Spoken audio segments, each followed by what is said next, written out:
अथ षष्ठो अध्यायः। श्रीभगवानुवाच अनाश्रितः कर्मफलं कार्यकर्म करोति यः स सन्न्यासी च योगी च न निरग्निर्न चाक्रियः। श्री भगवान बोले, जो मनुष्य कर्म फल की आकांक्षा छोड़कर करने योग्य कर्म करता है वह भी सन्यासी तथा योगी है। लौकिक क्रियाओं का त्याग कर देने वाला ही सन्यासी अथवा योगी नहीं है। सन्यासी अथवा योगी किसे कहा जाता है? सबसे पहले तो यह समझना होगा, सन्यासी कौन है। सन्यासी वह है जिसने सभी इच्छाओं का त्याग कर दिया है। और योगी कौन है? जिसका योग उसे एक परमात्मा से हो चुका है।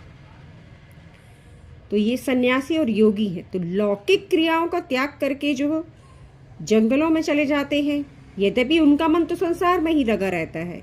इसी पर जो मार्कंडेय पुराण दुर्गा सप्तशती का अगर आप अध्ययन करेंगे तो उसमें सुरथ और राजस का जो सुधर्मा राजा का और इनका वर्णन, समाधि राजा का वर्णन किया गया है। उनका यही किया गया है कि यद्यपि वे जंगल में सब कुछ छोड़कर चले जाते हैं, लेकिन जो मन है उनका, वह मन उनके परिवार में और उनके राज्य में ही लगा रहता है। तो उसे सन्यासी नहीं कहा जा सकता, उसे योगी नहीं कहा जा सकता। तो सुरथ और समाधि इन राजाओं का जो वर्णन है दुर्गा सप्तशती में, आप अध्ययन करें, आपको जरूर ज्ञान होगा इसका। तो श्री भगवान बोले, जो मनुष्य कर्मफल की आकांक्षा छोड़कर करने योग्य कर्म करता है, करने योग्य कर्म करना है, कोई भी कर्म नहीं करना है, तो वह भी सन्यासी तथा योगी है। लौकिक क्रियाओं का त्याग कर देने वाला ही सन्यासी अथवा योगी नहीं है। स सन्यासमिति प्राहुर्योगम तविद्धिं पांडव न ह्यसन्यस्त संकल्पो योगी भवति कश्चन। हे अर्जुन, जिसको अन्य व्यक्ति सन्यास कहते हैं उसी को तू योग जान, क्योंकि संकल्पों का त्याग न करने वाला कोई भी व्यक्ति योगी नहीं होता है। संकल्पों का त्याग क्या होता है? इच्छा से ही संकल्प उठता है। संकल्प सिद्धि के लिए आप क्रिया को कार्यान्वित करते हैं कि मुझे ये प्राप्त करना, मुझे ये लक्ष्य है, मेरा ये है संकल्प, अब मुझे इसको पूरा करना है। तो संकल्पों का त्याग न करने वाला कोई भी व्यक्ति योगी नहीं होता। अरुरुक्षोर्मुनेर्योगं कर्म कारणमुच्यते योगारूढ़स्य तस्यैव शमः कारणमुच्यते। योग में आरूढ़ होने की इच्छा वाले मननशील व्यक्ति के लिए निष्काम भाव से कर्म करना ही उचित है। अर्थात आपको कर्म फल की इच्छा नहीं करनी है। जो भी कर्म करना है वह निष्काम करना है। इसमें सभी संकल्पों का जो अभाव है वही योग कहलाता है। तो अब जो संकल्प आपने नहीं किया, बस आप निष्काम कर्म कर रहे हैं, संकल्प और विकल्प में नहीं फंसना है। योगी कौन है? जो संकल्प नहीं लेता, वह सिर्फ कार्य करता है निष्काम भाव से।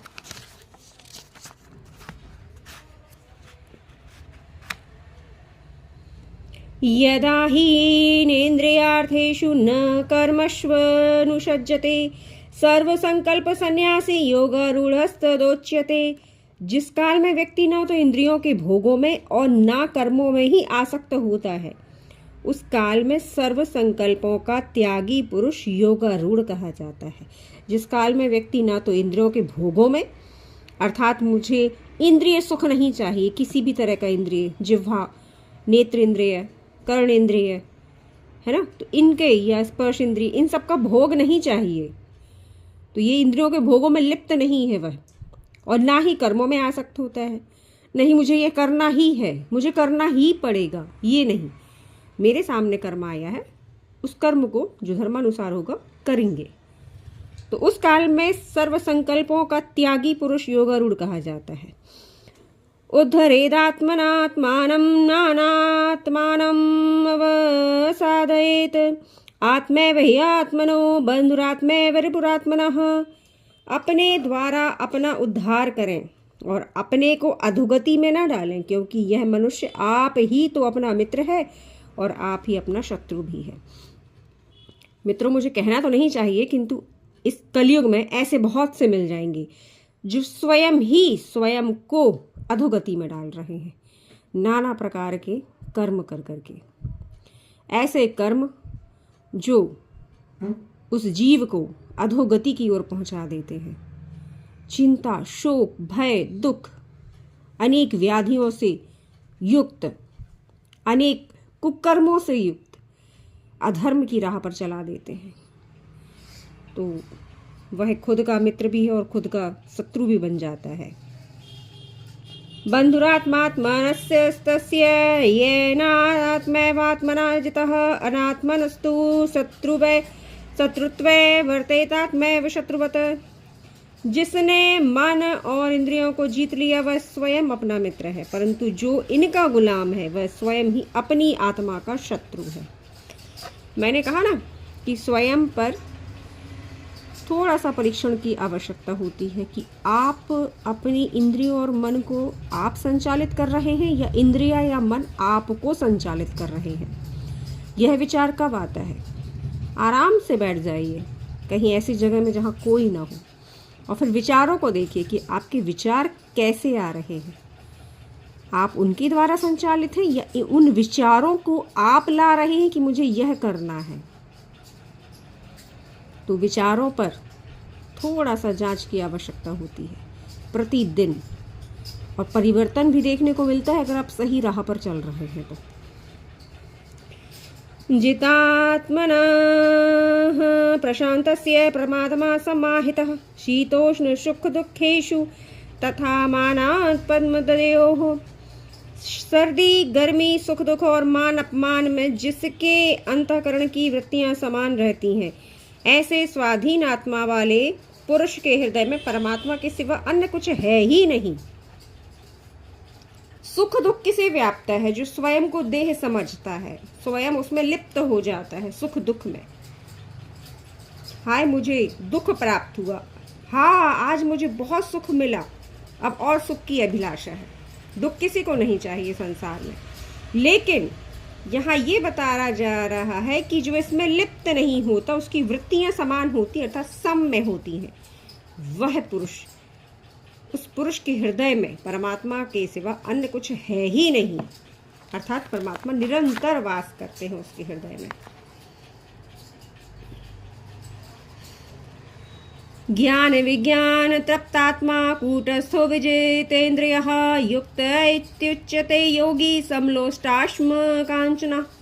जिसका अंतःकरण ज्ञान विज्ञान से तृप्त है और विकार रहित है, जिसकी इंद्रियां भली भांति जीती हुई हैं और जिसके लिए मिट्टी और स्वर्ण समान है, वह योगी भगवत प्राप्त है। मिट्टी और स्वर्ण, क्योंकि जानने वाला जब जान जाता है, मानने वाले की बात नहीं कर रही हूँ मैं, जानने वाले की बात कर रही हूँ कि एक ऊर्जा है और मात्र मिट्टी है, उसके सिवा कुछ भी नहीं है। सब कुछ मिट्टी है, सब कुछ मिट्टी है और मिट्टी से ही सब कुछ निर्मित है। तो फिर उस मिट्टी के लिए लालच क्या करना? हाँ, जो अमूल्य निधि है वह एक परमात्मा है, वह एक परम ऊर्जा है। तो इंद्रियों को अंतःकरण के ज्ञान विज्ञान से जो तृप्त होता है, अर्थात जान जाता है स्वयं को, उन देहों को जान जाता है जो तीन देह भीतर, जिसको मैंने आपको तीन गुणों के बारे में बताया, सतरजतम, इनसे परे जाना है, तो वह विकार रहित हो जाता है, इंद्रियों को भली भांति जीत लेता है और उसके लिए मिट्टी और स्वर्ण समान हो जाते हैं। वही भगवत प्राप्त कहलाता है, योगी भगवत प्राप्त है। सुहृन्मित्रायुर्दासीर्न मध्यस्थ द्वेष बंधुषु साधुष्वपि च पापेषु संबुद्धिर्विशिष्यते। स्वार्थ और पक्षपात से रहित और सबकी भलाई चाहने वाला तथा सभी में समान भाव रखने वाला भी श्रेष्ठ योगी है। ठीक है, स्वार्थ और पक्षपात से रहित, सबकी भलाई चाहने वाला और सभी में समान भाव रखने वाला भी श्रेष्ठ योगी है। योगी सुंजीत सततमात्मनं रहसि स्थितः एकाकीयत चित्तात्मा निरीश परिग्रह।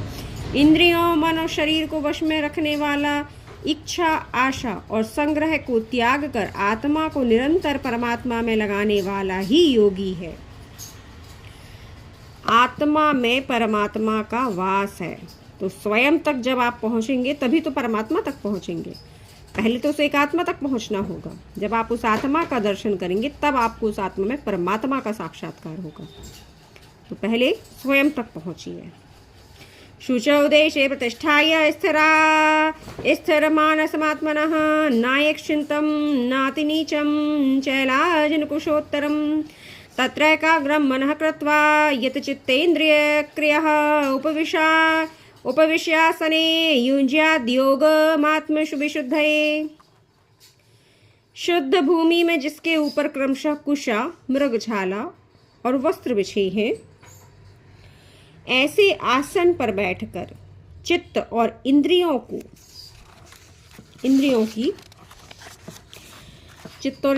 की क्रियाओं को वश में करते हुए, चित्त और इंद्रियों की क्रियाओं को वश में रखते हुए मन को एकाग्र करके अंतःकरण की शुद्धि के लिए योग का अभ्यास करें।